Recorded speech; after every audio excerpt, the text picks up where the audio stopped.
नमस्कार. आज आदित्य पाटील 15 या यूट्यूब चॅनलवर आपण आज चण्याच्या पिठापासून बुंदी कशी करायची हे तयार करणार आहोत बुंदी. तर त्या अगोदर या यूट्यूब चॅनलवर जी नवीन असेल त्यांनी या यूट्यूब चॅनलला सबस्क्राईब करा, लाईक करा आणि शेअर करा. तर आज आपण बुंदी करायला सुरू करूया.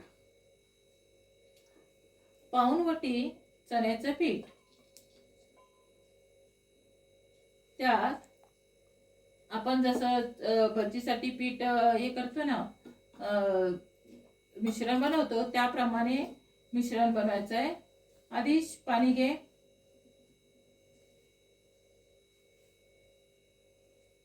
आवश्यकतेनुसार पाणी घालायचे. घाल.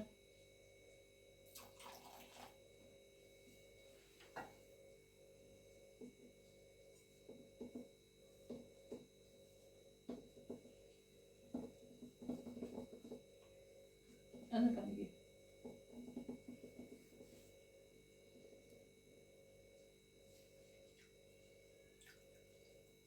अजून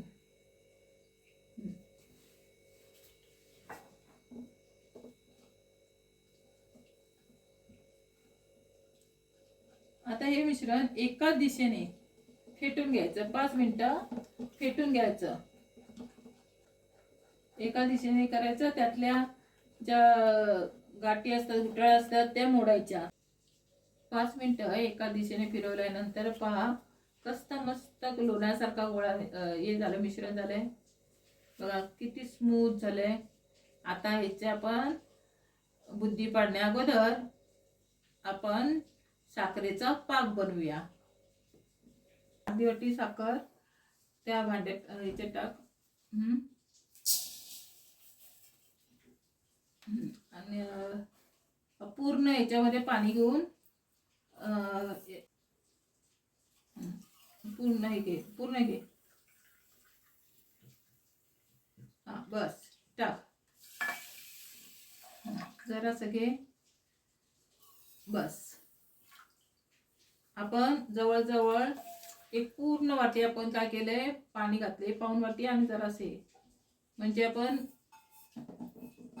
अर्धी वाटी साखर आणि हे पाऊण वाटीचं माप आहे आणि जरासं घातलेलं आहे. आता ह्या साखरेच्या पाकाला आपण एक तारी करायचा नाहीये. फास्ट जरा मध्यम राहू देत.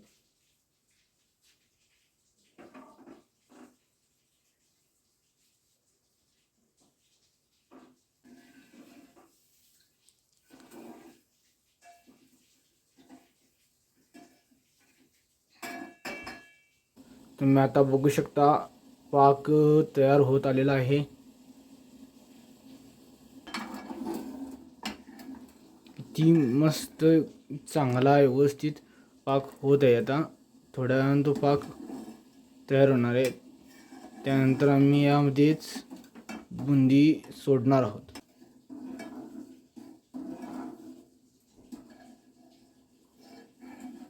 आदिश, पाक झालेला आहे का? तुम्ही बघू शकता अशा पद्धतीने आता पाक झालेला आहे. तर आता आपण बुंदी करायला घेणार आहोत. आधीच तेल टाकतोय.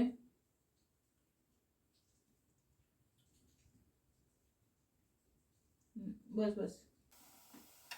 बघू शकता आता बुंदी गाळत आहे आदिश.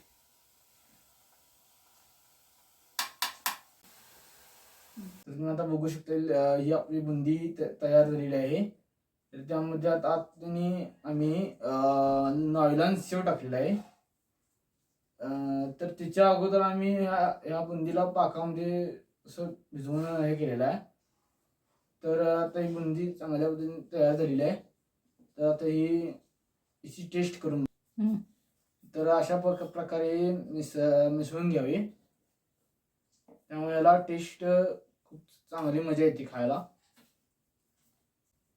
नॉयलॉन शेवाबरोबर गोड बुंदी खायला खूप टेस्टी लागते.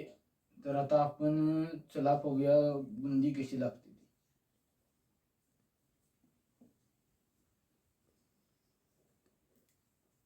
बुंदी टेस्टी झालेली आहे, खूप सुंदर झालेली आहे बुंदी. तुम्ही पण करून बघा आणि खूप ह्या बुंदीवर कशी झाली ती कमेंट करून दाखवा. तुम्ही पण करा आणि या अजित पाटील 1510 या यूट्यूब चॅनलला खूप जास्त प्रमाणात सबस्क्राईब करा, लाईक करा आणि शेअर करा. धन्यवाद.